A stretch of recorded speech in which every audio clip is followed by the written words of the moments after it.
Let the presiding officer state it for the record that the signature underneath the on the dorsal side of the check with number 000024, kindly show it to the screen, 245511 in the amount of 125 million pesos with the payee as Gina F. Acosta, dated April 18, 2023, that the signatures of the verifier, the teller, and the approver are all authentic and genuine, and that these were made in the course of their ordinary performance of duties, and the date of encashment is April 25, 2023. You must use the incendiary bombs at the barrels inside the internment lodges of Durnholm Keep. Once 5 bombs have been ignited and the diversion has been set, find Thrall in the basement prison of Durnholm and set him free. Follow him and make sure that he does not die. Brazen will fly you to Durnholm when you are ready. Our worst fears might soon be realized. The forces at work behind this temporal disturbance are a new flight of dragons known as the Infinite. We do not know where they came from or why they are destroying timeways. In this pocket of time, they have kidnapped Taretha Foxton, daughter of Camus Foxton, the secretary of Aeolus Blackmore, ruler of Durnholden, and overseer of all internment camps on Azeroth.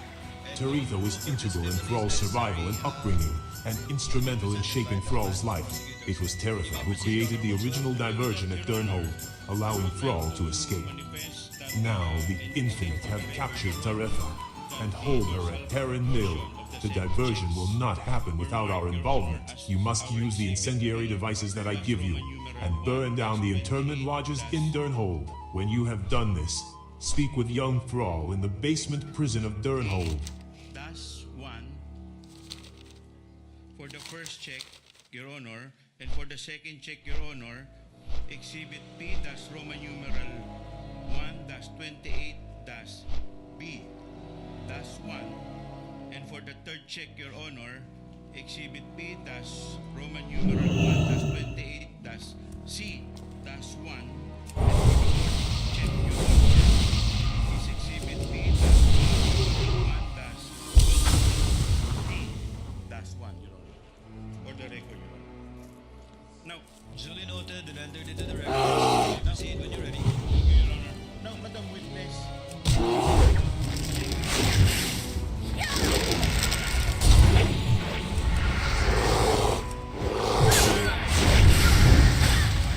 Madam Witness, pwede po ba malaman namin nasaan po ang original ng checking ito? Kung alam po. Ang original po.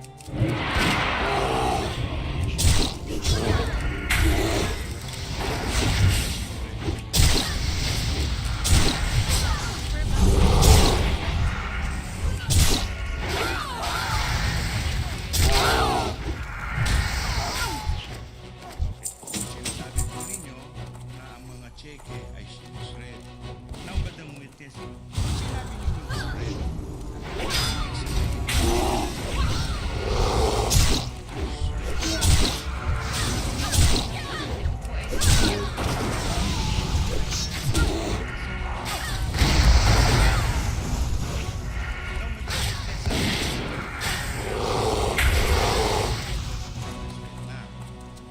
Ngayon, ano ang relasyon netong digital copies na ito sa mga cheque na galing sa land bank na binabanggit mong cheque? Ano po ang relasyon? Yes, Ito ano po yung mga cheque po na na-encash po nga ni Miss Gina Acosta. Okay. Now, Madam Witness, pupunta po tayo sa proseso ng encashment ng 4 na cheque. Okay. Now, Madam Witness, ano ang proseso ng encashment ng 4 na cheque? Maalala po ninyo.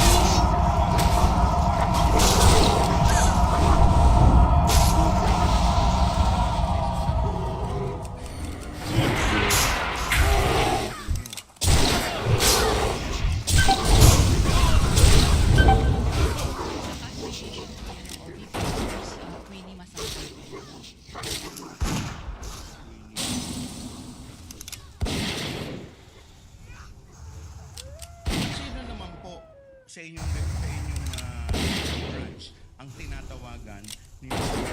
Masangkay? Ako po ang tinatawagan. Now, Madam Witness, paano po ninyo nalaman na si Miss Queenie Masangkay ay from Cash Department ng OVP? Bali siya po yung liaison ng OVP from the CAS Division at siya rin po yung tumatawag po sa akin sa other banking needs po nila. Okay.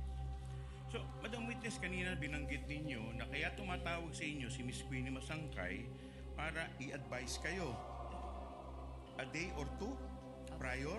Opo. Bakit po kailangan kayong i-advise a day or two prior sa encashment? Bali, meron po kasing cash involved limit lang po ang branch. So, wala po kaming any given day.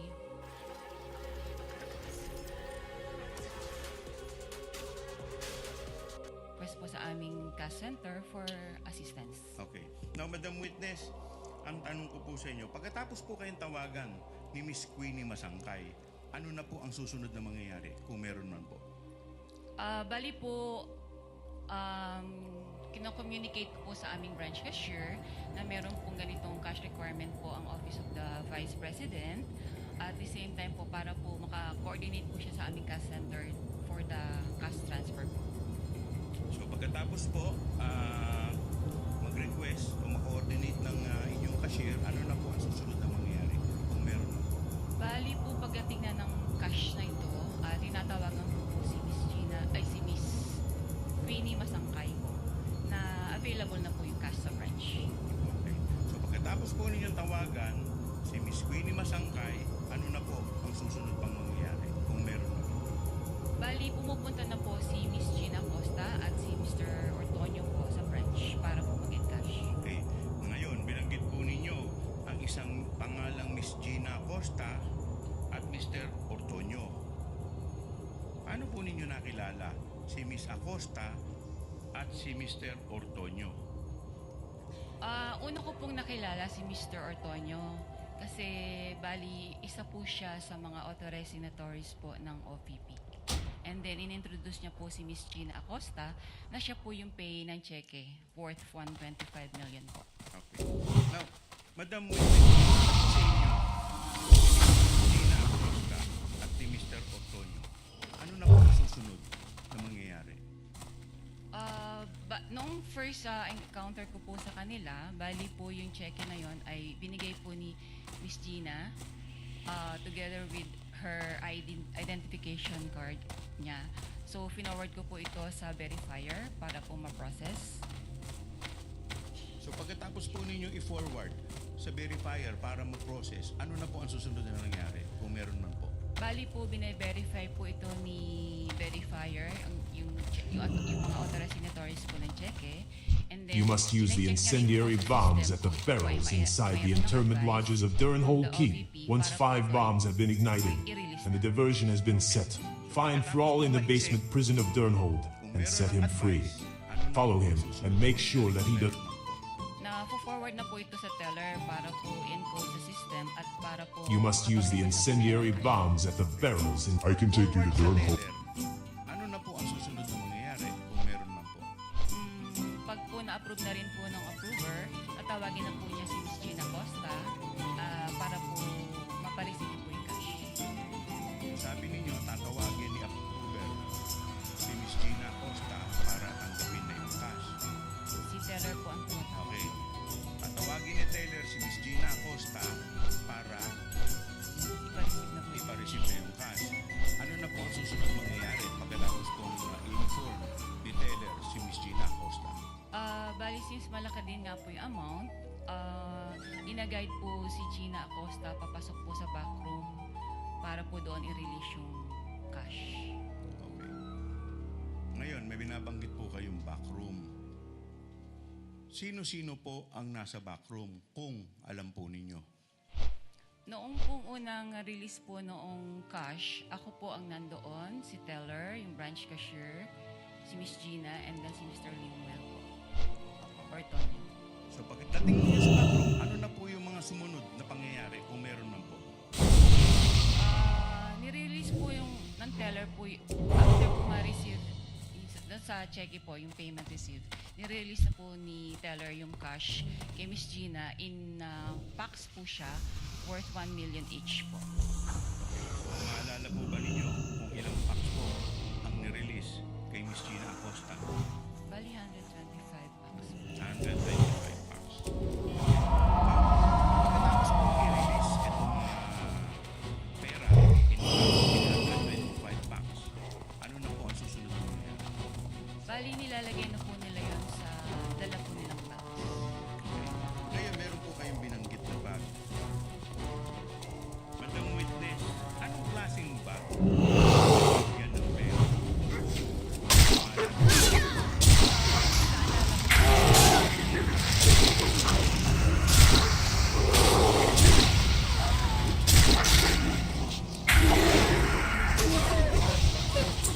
Ang dala po ni Miss Gina Acosta at ni Mr. Ortonio. Sa pagkaalala ko po, mga 3 to 4 bags po. Okay. Now, Madam Witness, sabi ninyo, nilagay dito yung 125 million sa 3 to 4 bags. Okay. Ano na po ang susunod na mangyayari nila dito po sa bag? Madam Witness,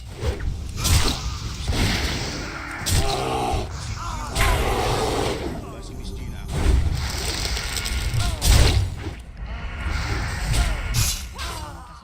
ilan po? Okay. Now, Madam Witness, ang tanong ko po sa inyo,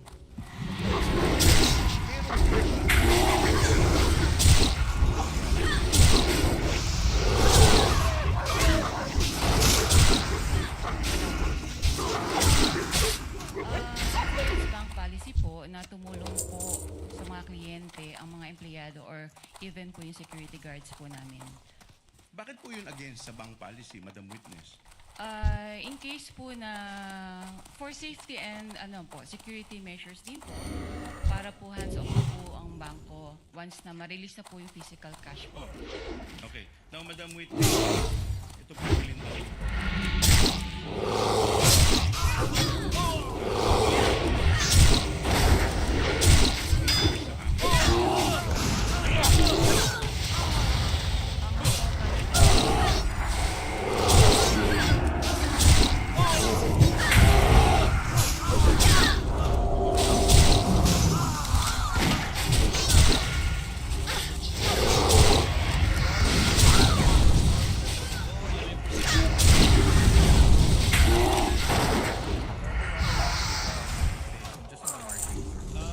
Council may do so. Just on the markings of the check, we'd also like to put on record, Your Honors, that for check with ending 244027, dated December 20, 2022, this is marked by the prosecution on the face of the check as T-1-130-OBP. On the dorsal portion, it is D-1-130-1.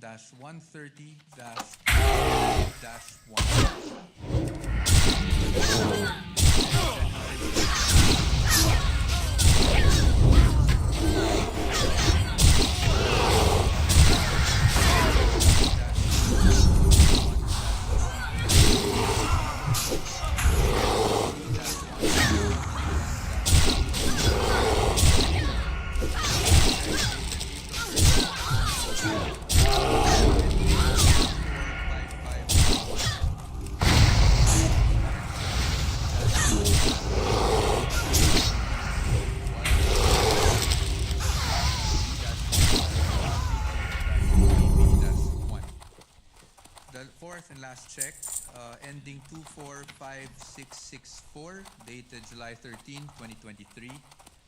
The face of the check was marked as D-1-133-OBP, while the dorsal portion was marked as D-1-133-OBP-1.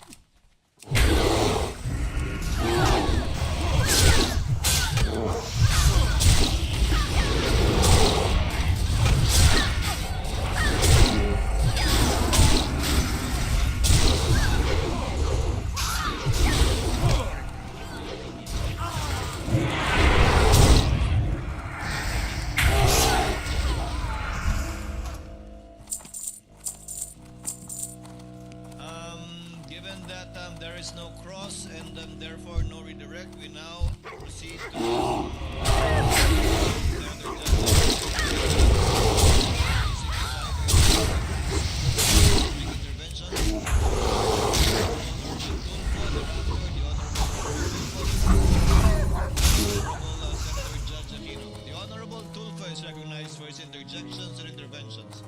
You have 2 minutes, sir. Thank you, Mr. Presiding Officer. Miss Witness, Miss Constantino, yan po talaga ang account ng mga VP sa bangko ninyo. Sa si VP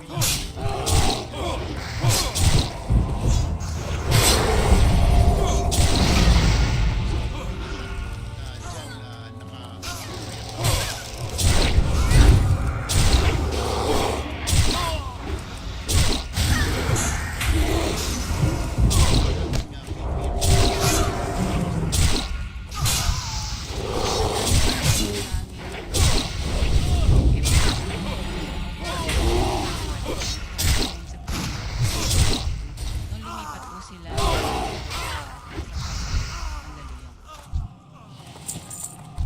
normal po.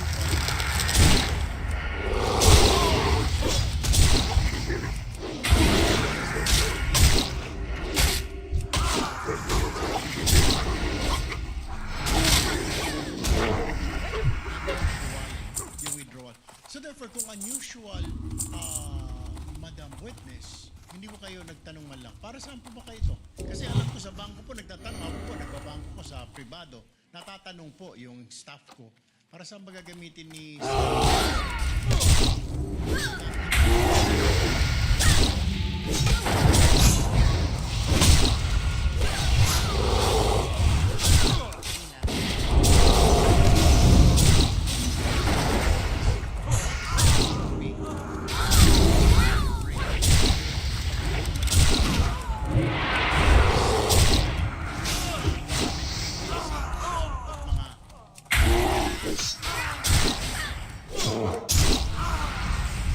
kaya lang po itong sa particular na transaction po ng OVP, bali meron naman po kasi silang pino-forward advice po sa branch. Okay. Alam niyo po ba na ito ay for intelligence fund, yung wini-withdraw? Hindi po. Hindi niyo po alam na intel fund ito. Opo. Pero nagduda po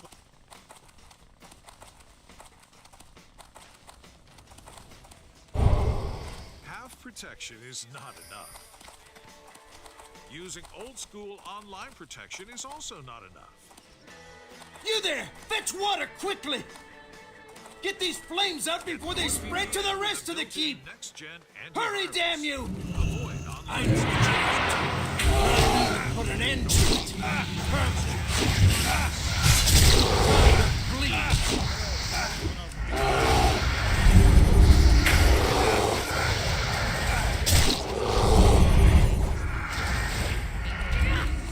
Run, you blasted cowards! Thank you, Madam Witness. Thank you, Presiding Officer. Thank you, Senator Judge Erwin.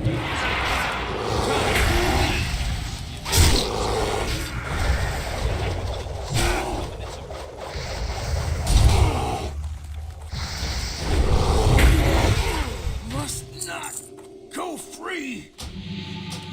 Madam Witness, po, Magandang umaga rin. hindi masyado klaro sa amin yung sinabi mong mga bag ang pinaglagan 25 billion. Anong klaseng bag muli?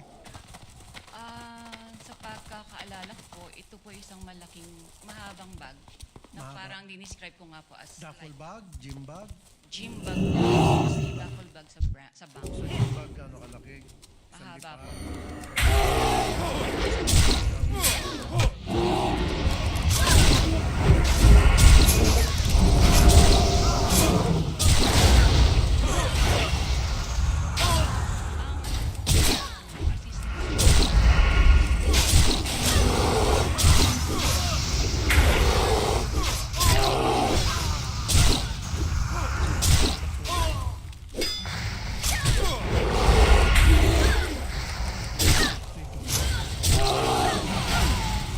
Gym bags. Dapat sigurado. 3, 4, 5, 6, 7, 8, 9, 10. Ah, Kasi kung 125 million at 3 gym bag, yung gym bag, ano nang kalaki yun? Baka hindi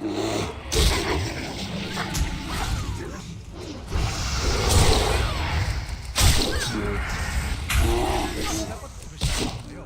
Dapat ginadjust ko yan.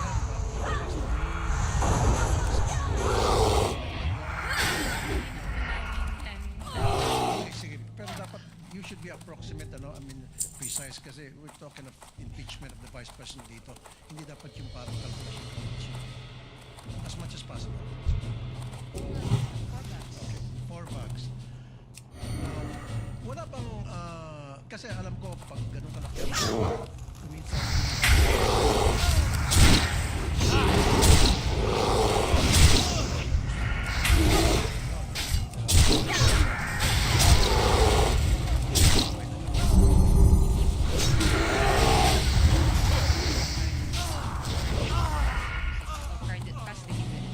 so hindi nag-request yung OBP ng cash delivered through armored vehicle papunta doon sa office. Okay.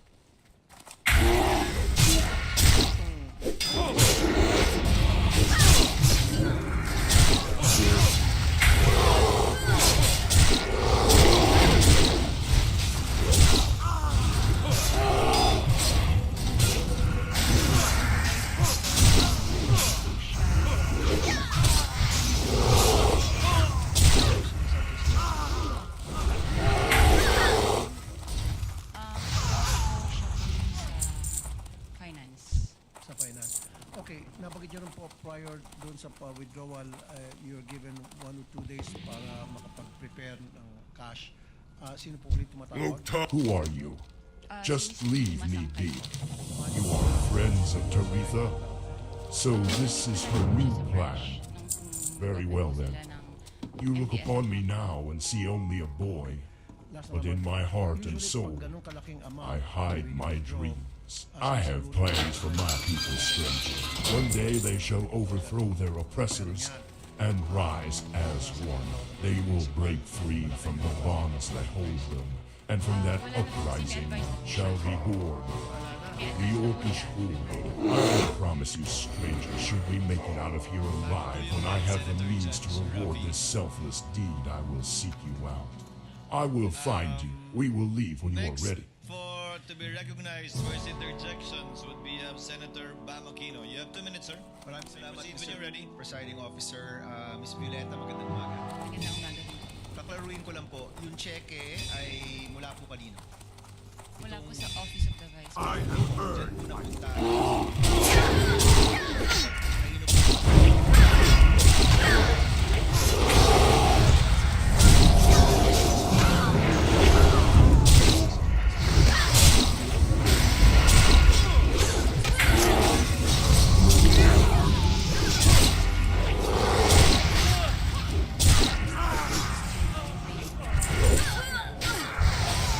Hindi po kanina na unusual po yung laki. No? Kapag ganun po, do you report this to any agency?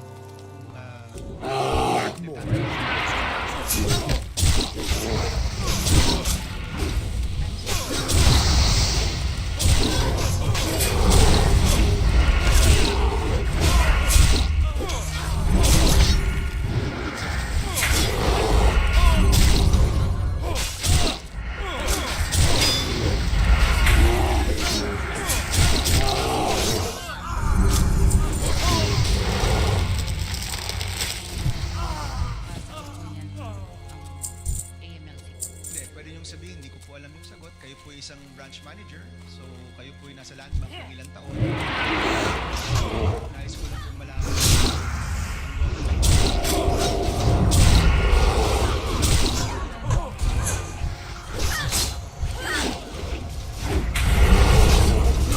Sinasabi ko,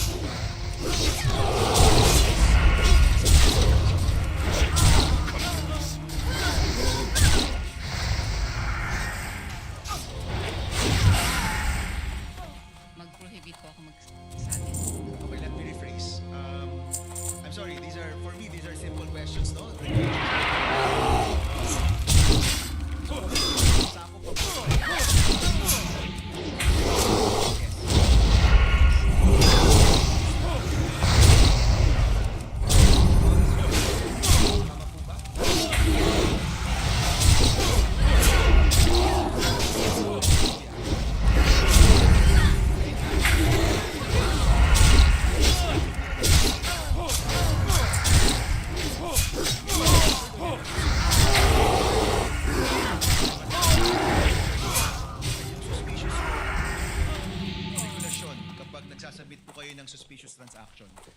inyong batayan? Bakit ang isang transaction ay suspicious? Kung sa tingin po namin ay doubtful po yung transaction. Pero for this particular po, hindi naman po kami nag-doubt kasi alam namin po na legit po yung transaction. Okay, klaklaruin ko Kanina po, sabi nyo personally, meron kayong pagdududa, pero officially, hindi po kayo nag-report na suspicious transaction po ito. Wala po akong sinabi. Thrall, you didn't really think you would escape, did you? You and your allies shall answer to Blackmore after I've had my fun.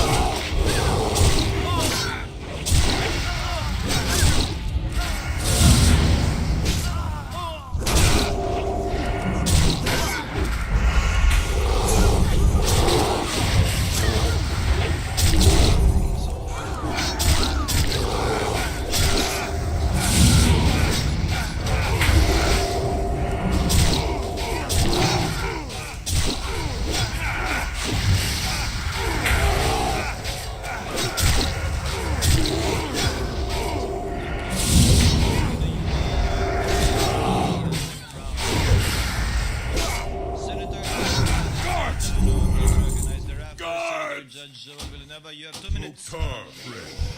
What is it? I'm sorry, after Senator Allen, Senator Risa. well. Thereafter, Terran Senator Mill Judge lies Joel just Villanueva. west of You here. have 2 minutes, sir. Since time is of the essence. Welcome to the Senate. Maganda. Most of my questions na tanong naman ni Senator Erwin. Let's I'd like to ride. ask, but you're familiar with the concept of confidential or discretionary funds? Or hindi? In government parlance. Wala po. Okay. No, kasi kung hindi ka familiar, whether that agency has 50 million discretionary funds or let's say if you were the manager sa OP and they had, I don't know, 10 billion.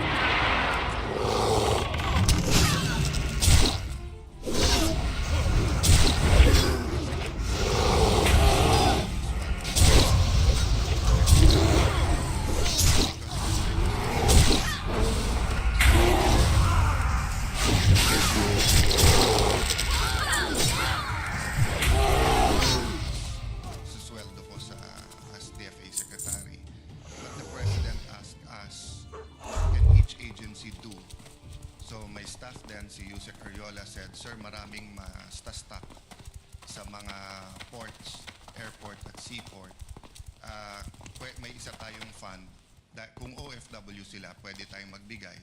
So I think we had to withdraw 50 or 100 million. At sinabi ng branch manager, wala. And then it was a Friday. So I had to call the president of Land Bank and say, sir, basta stranded, hindi. And then they sent over 50 or 100 million. So my point is, just because it's unusual, it doesn't mean it's illegal or whatever. Tama po ba? Wala naman pong illegal doon sa encashment po. Because nga, may difference when it's a private account. So it's a private account and they don't usually, let's say, someone has a private account, commercial or private, meaning business or personal niya, they always withdraw 50,000, 100,000. This is theoretical so hindi to covered ng bank secrecy law. Suddenly, we withdraw ng 3 million, minsan nagtatanong, di ba? Dahil know your customer, di ba? Ganon din sa deposit. I'll just finish this slide. Ganon din sa deposit, di ba? So, kung sweldo ko 38,000, every time nagde-deposit ako 30,000, biglang magde-deposit ako 2 million, tatanungin ako, sir, saan galing to? Right? Pero pag government, as long as you're dealing with the people you identified with, so whether that's DPWH, whether that's DOTR, basta everything's in order, magtataka ka lang pag sobrang laki ng amount, but then you'll release it. Thank you. Just clarifying that point. Thank you, Senator Judge Allen. Senator Judge Risa. Monday has helped us be more effective and efficient. Our system started out as a small family business, and now we're acquiring different companies, both internationally. Salamat po, Mr. Presiding Officer. Madam Witness, yung 32 years nyo po na sinabi sa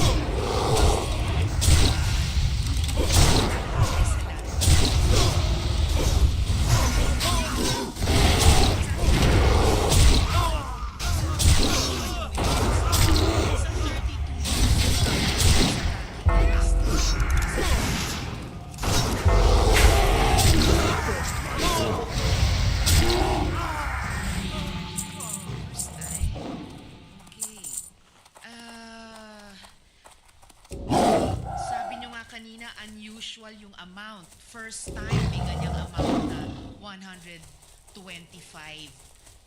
million pesos. Bakit nyo sinabing unusual? Ano yung floor nyo para sabihing unusual yung isang amount? Usually po kasi kaya naging unusual para sa akin kasi cash po siyang kinukuha. Sa other, ano naman po is, kumbaga nag-issue po sila ng mga cheque sa yung disbursement po nila. By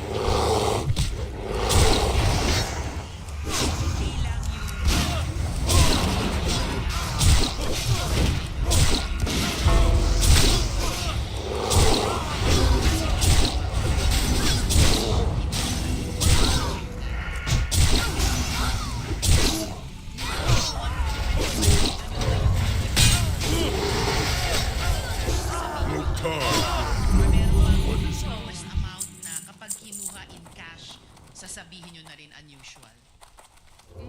Pwede naman po namin sabihin na unusual. Let's say kung over, let's say 500,000 na po siya. Over 500,000? Kasi yung Sasabi, over 500,000 in cash,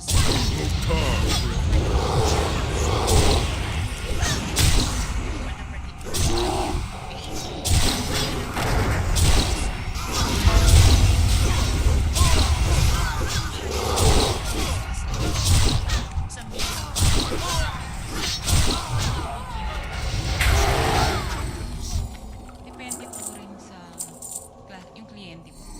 depende sa kliyente.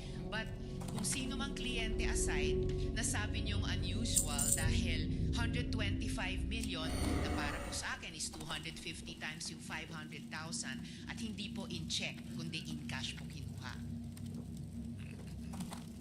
Pwede nga po, depende po sa depositor po. Come outside and face your fate. Pero kung parang for the first time ma-encounter namin that much, What unusual was po. that? This was your first time.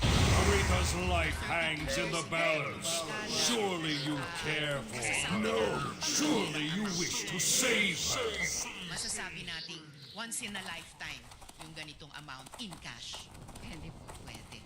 Alright. Salamat, Mr. Presiding Officer. Thank you. Tutuloy ko po sa second. There you Thank you, are. Senator Judge. I had hoped to Senator accomplish Judge this Villanueva, with a bit thereafter, of our subtlety. distinguished senator. But I suppose Proceed, sir, whenever you're finished. was inevitable. Your future, Paul, must not come to pass. And soon, you and your troublesome friends must die.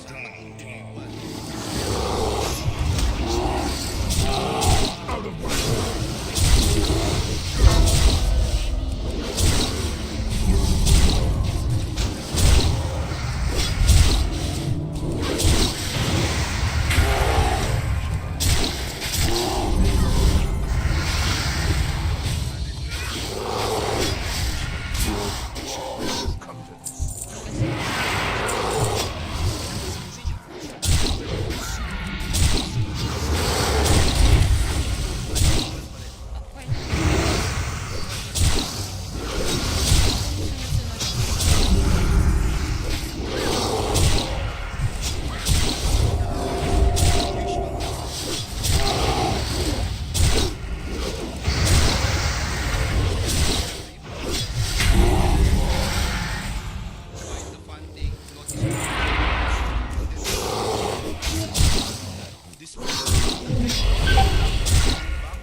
bago nyo i-release ito. Enough! I will erase your very existence!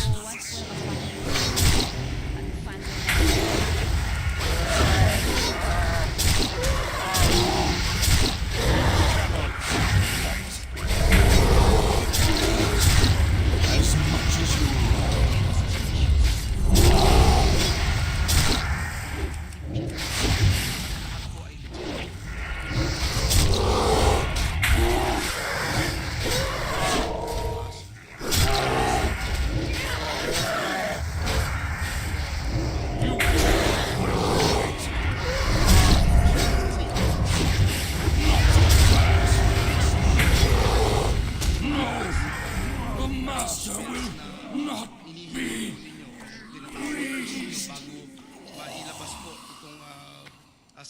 ganito, how far in advance was Land Bank informed that these amounts of physical cash would be required for each transaction?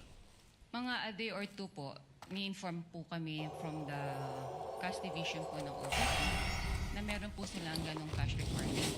So, sa amin naman po, pinaprocess naman po namin requirements nila. Cash. 24 hours kaya na po. Pwede naman po. Salamat po. Maraming salamat. Thank you rin. Thank you, Senator Judge Villanueva. The distinguished Senate President is recognized. You have 2 minutes for your interjection, sir. Thank you, Mr. Presiding Officer. Good morning, Ms. Constantino. Sundan ko lang po yung natanong kanina ni Senator Risa. So in your 32 years in Land Bank, hindi pa ho kayo nakakita ng withdrawal na ganito kalaking amount, 125 million. Yes, please. Here are more of the incendiary devices, adventurer. Be careful with these. They can cause a great deal of disruption to time if used improperly. You have done a great thing, adventurer. Alas, the young war chief's memory of these events must be as they originally were, and Dormo awaits you in the Master's lair. This timeline has been restored, and the assault of the infinite dragonflight upon Hillsbrad has been quashed. Return to Andormo at once. He awaits your arrival in the Master's lair. Please accept a gift from the Bronze Flight. These items will assist you in your journeys through Mostly po time. mga cheque po yung ini-issue nila. Cheque? Meron bang mga cash withdrawal din? Mga private, sa private company? The Infinite Dragonflight have abandoned all pretense of subtlety. They plot to destroy the Guardian, Medivh, and prevent the Dark Portal.